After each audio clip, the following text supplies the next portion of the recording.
What? You're like, you ready? Are you ready? I'm ready. You ready? Are you sure you're ready? Oh look, there's like a carving on the top. Is that a carving or am I seeing stuff that isn't there? Are you?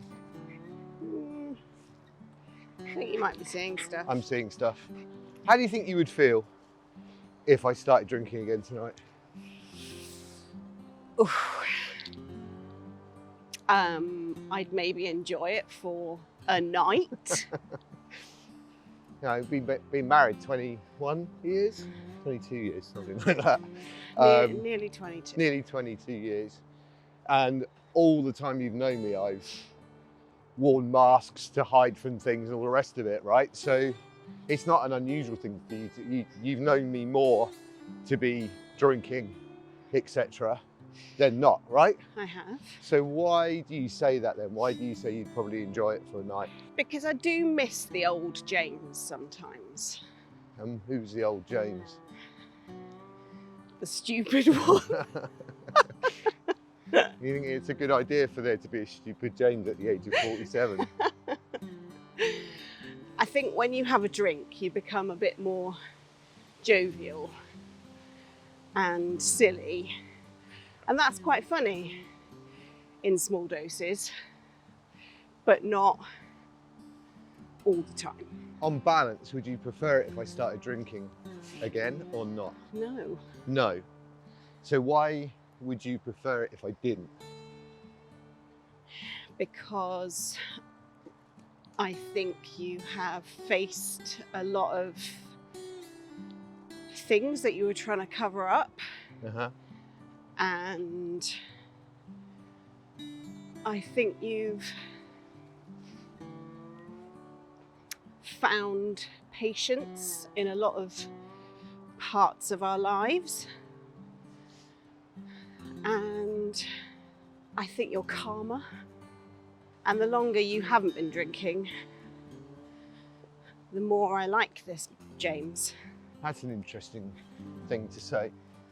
That the longer I've not drank, the more you like this version. Is that English? No. Not drank? The longer I've been sober, the more you've grown to like this version. Do you think Yeah, it's but more... it took me a while. Okay, so what took a while then? What did you have to get used to? I think there's this preconceived idea that when you watch or you listen to people that have stopped drinking, they just bang on about all the benefits. And there are loads, right? Of course there are. Yeah. But I don't think enough people talk about the downsides to it. What took time for you to get your head around? It's very difficult to pinpoint specifics, but I think your general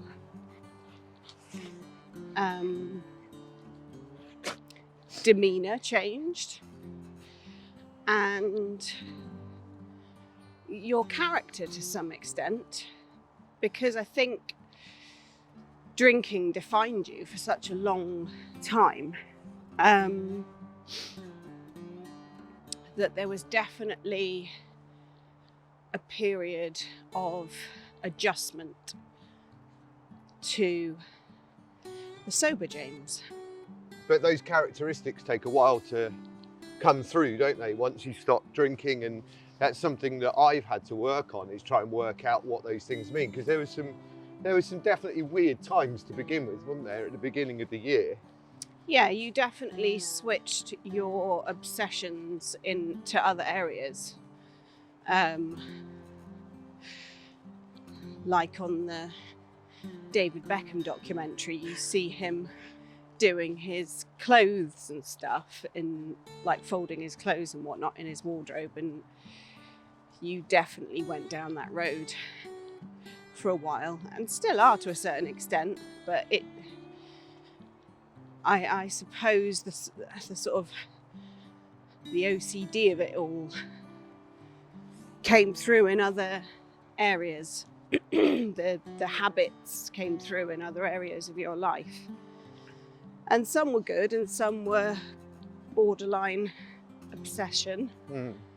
I don't want to say that there's a negative side as such. because Why don't you want to say that? Because if there is, then you should voice that. It doesn't mean it can't all, it's not all in, is it? Like it can't be, everything's roses. No, and obviously emotionally there was definitely a downturn. In what regard? For you? For you. Right. And I had to, we're getting to the muddy stage. Literally and figuratively. Yeah. Where are we going to go, left or right? We turn right here. Okay. Come on then, this way. Come on. Why don't you want to say there's a negative side to it? Just start with that. Why? Well, because you have to get past that in order to embrace the positives. Yeah.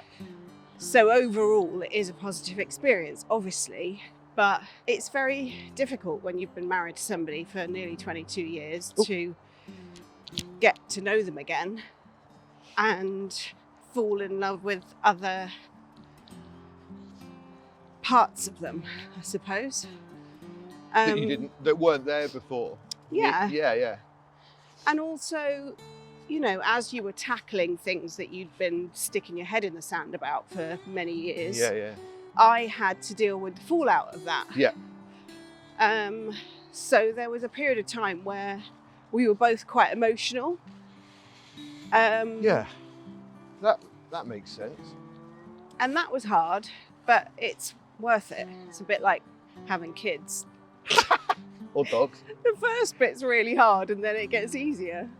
Yeah, absolutely. I mean, I think one of the things that when I was, this time last year actually, almost exactly a year ago, when I'd sort of made the decision to stop drinking, I talked to quite a few people that had got sober about the process, and inevitably most people were going on about the positives and everything, obviously, naturally. Of course, like you do as a parent. You never say to a new couple that have just found out they're having a baby that it's the hardest thing in the world, do you? I don't know. I think I would. I think I have, but it doesn't put them off. But there was one particular friend whose marriage broke down when he got sober, and I think that was. I can understand that. Yeah, especially if that other person is still drinking, because you've built a relationship in a particular way. But I'm not a massive drinker. And I think I drank more when you were drinking, just purely because you were drinking. But I've barely drunk anything since you gave up, but it hasn't bothered me. It hasn't been a challenge for me because it's never been a big thing in my life. No, that makes sense. But yeah, it never has been a thing for you, has it? I think if you were a big drinker and it was a big part of your life, I think, it's removing that, isn't it, from the foundation of someone's relationship. And it hasn't been a foundation of the joint part of our relationship, has it? It's been the bit that's on my side. I've essentially removed the foundation of my own personality, but it isn't a part of yours. No. If you had to outline a single positive, the biggest positive that there is, what do you think it is for you? Not for the family, not for me, but for you personally. What's been the biggest plus? That you're more thoughtful. You see the bigger picture. I don't mean for that to be an answer for the family, of course, but of course it will be, because it has an effect on everybody. Yeah. Do you mean I'm less selfish? Well, yeah. I mean, that is a characteristic of an alcoholic.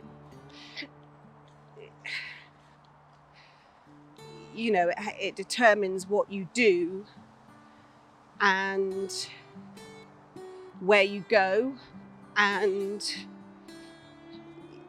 when you are addicted to something, you carve out a path that suits that addictiveness, that addiction.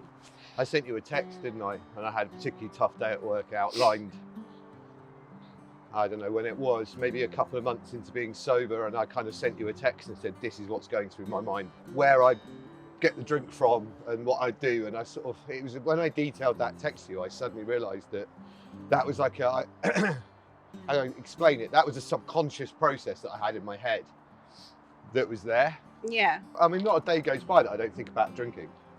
No, of course not.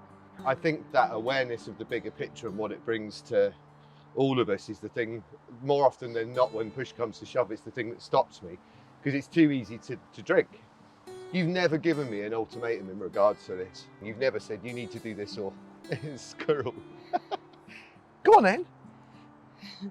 Yeah, attack mode. Go on, girl.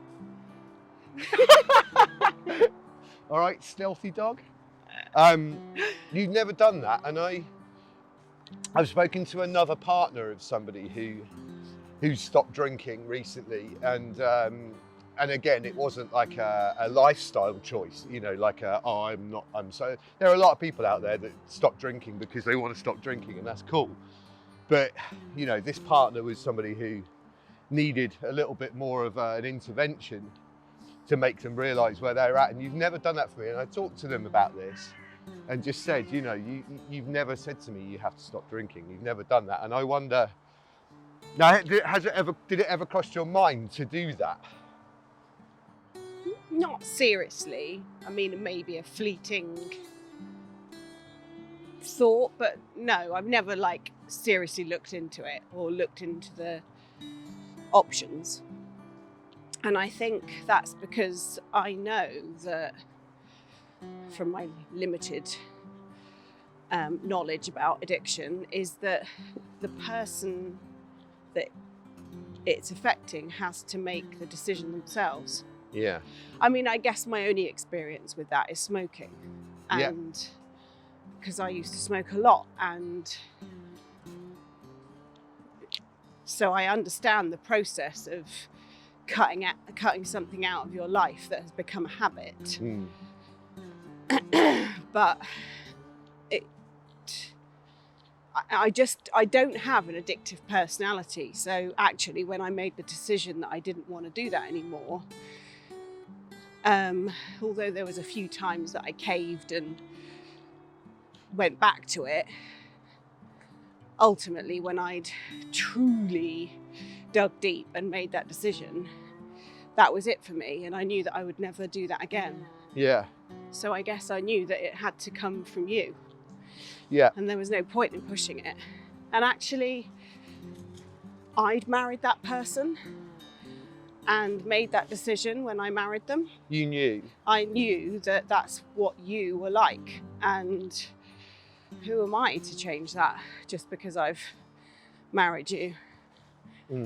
Given what you know about me being sober and what I'm like sober, would you have married me 21 years ago sober? Yeah. Different person though. I think I would have got to know a different person, yeah. But I'd still have married you. You mean? So, I mean, it's a flippant comment, maybe, on the outside of it all, but actually, you don't ever really think that my drinking defined me, even though it was such a big part of my life. It didn't define me enough that, no, even though you knew. No, because I knew. think you naturally find other things to define you, to define you. And with you, it's been exercise and keeping a clearer head and being more organised, you know? Yeah. Yeah, I think if I'd have been like that at the age of 21, I would have been pretty boring. I think that's the worry though, like genuinely, like... Oh yeah, people think that you lose your mojo when you stop doing something that makes you that fun person on a night out or whatever, but it doesn't. I mean, you've talked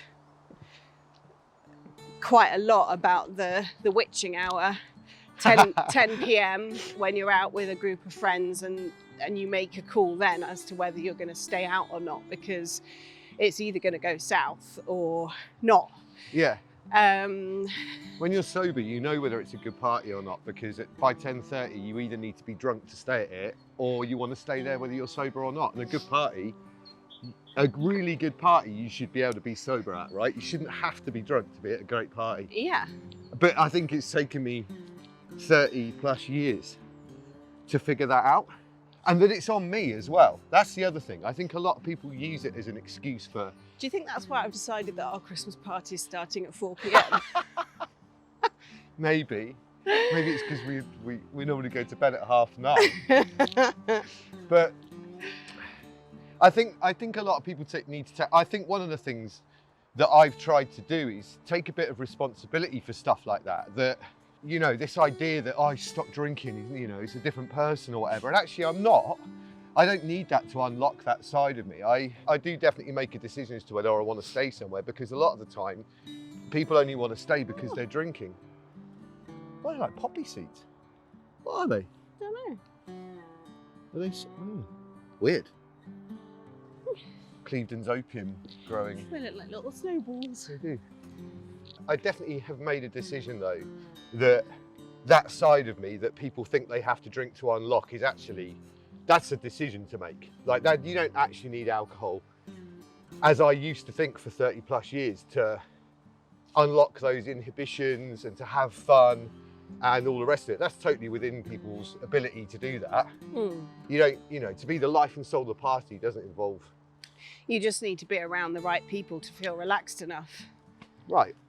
And to have trust in your own self-confidence, which only comes with work. Like, it's taken a year almost, to 353 days, not that I'm counting, but to sort of keep discovering that. And I think the ability to sort of keep working on that gives you confidence, doesn't it? Yeah. Yeah, I mean, I couldn't and wouldn't have done it without you. Like, I genuinely wouldn't have done it. I had to do it for myself, but they say, don't they, that you have to put your own oxygen mask on first, you know, before helping others on an aeroplane. Yep.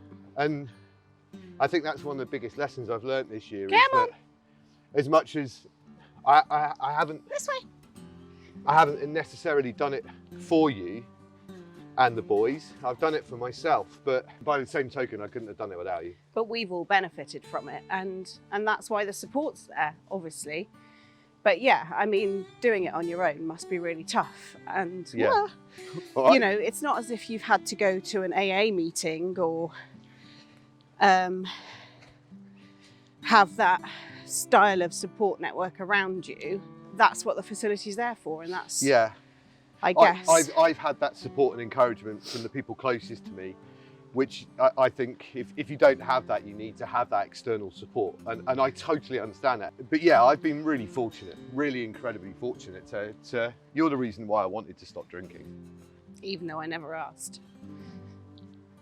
Exactly, because I wanted to stop drinking for you. That's a weird conundrum. Certainly helped out in the recession. Yeah, it's still skint. But can you imagine how skint we'd be if you were still drinking? I think I worked it out. It's just shy of £2,000 so far that I would have spent. Yeah, I did drink a lot though.